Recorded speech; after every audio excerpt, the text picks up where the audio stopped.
আসসালামু আলাইকুম। মাত্র ২ মিনিটে কিভাবে নারকেল কুড়িয়ে নেওয়া যায় সেই প্রসেস আজকে আপনাদের আমি দেখিয়ে দিব। তো প্রথমেই ফ্রিজটা খুলে আমি নারকেলটাকে বের করে নিচ্ছি। নারকেলটা কিন্তু আমি ডিপ ফ্রিজে রেখেছি। অন্তত ২ থেকে ৩ ঘন্টা রেখে দিবেন। তারপর নারকেলটাকে বের করে নেবেন। বের করার ১০ থেকে ১৫ মিনিট পর আমি এটাকে একটা পাথর দিয়ে ফেটে নিব। তো ১৫ মিনিট হয়ে গেছে। তারপর একটা পাথর দিয়ে আমি নারকেলটাকে ফেটে নিচ্ছি। এই শীতে কিন্তু নারকেলটার বেশি প্রয়োজন আমাদের, কারণ শীতে যে রকমেরই পিঠা বানান না কেন প্রায় পিঠাতেই কিন্তু নারকেলটার প্রয়োজন হয়। আর কুড়াতে গেলে কিন্তু আমাদের কাছে অনেক সময় ঝামেলা বা বিরক্তিকর মনে হয়। এই প্রসেসটা ফলো করে আপনি যদি নারকেলটা কুড়িয়ে নেন একেবারেই ঝামেলা ছাড়া, বিশেষ করে যাদের আরও সময়ের মূল্যটা অনেক বেশি তাদের তো কোনো কথাই নেই। এই প্রসেসটা ফলো করে তারা কিন্তু যখন তখন নারকেলটাকে কুড়িয়ে নিতে পারবেন। তো দেখতেই পাচ্ছেন কত সহজে খোসা থেকে নারকেলটা আমি ছাড়িয়ে নিচ্ছি।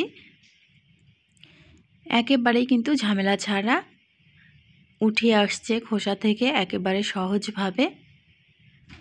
আমি সবগুলোই কিন্তু ঠিক এভাবেই খোসা থেকে আলাদা করে নিব।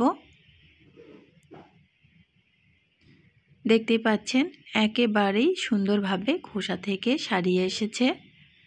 বাকি যেটা রয়েছে আমি ঠিক এভাবেই খোসা থেকে আলাদা করে নিব। ভিডিওটা দেখে আপনারা যদি একটু উপকৃত হন কিংবা ভালো লাগে তাহলে অবশ্যই ভিডিওতে একটা লাইক কমেন্ট করবেন, চ্যানেলটি সাবস্ক্রাইব করে নোটিফিকেশন অন করবেন, পারলে ভিডিওটা শেয়ার করে দিবেন। তো আমি এখন ছুরি দিয়ে নারকেলের যে লাল আবরণটা আছে সেটাকে ছাড়িয়ে নিচ্ছি। ছুরি দিয়ে আমি ততটা কাটতে পারি না, কারণ আমার বটি দিয়ে কাটার অভ্যাসটা বেশি। আমি গ্রামের মেয়ে, এজন্য যাদের ছুরি দিয়ে কাটতে সহজ হয় তারা কিন্তু ছুরি দিয়েই কেটে নিতে পারেন। তো আমার সবগুলো কেটে নেওয়া হয়ে গেছে লাল আবরণটা। এখন আমি পানি দিয়ে এটাকে পরিষ্কার করে নিব, কারণ একটুখানি ময়লা লেগেছে নারকেলের গায়ে।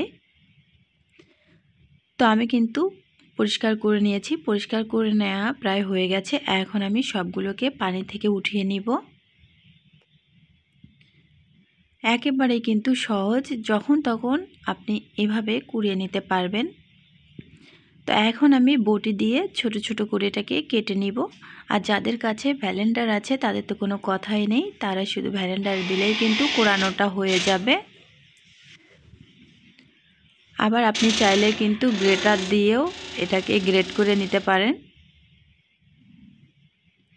গ্রেটার দিয়েও কিন্তু গ্রেট করে নেওয়া যাবে।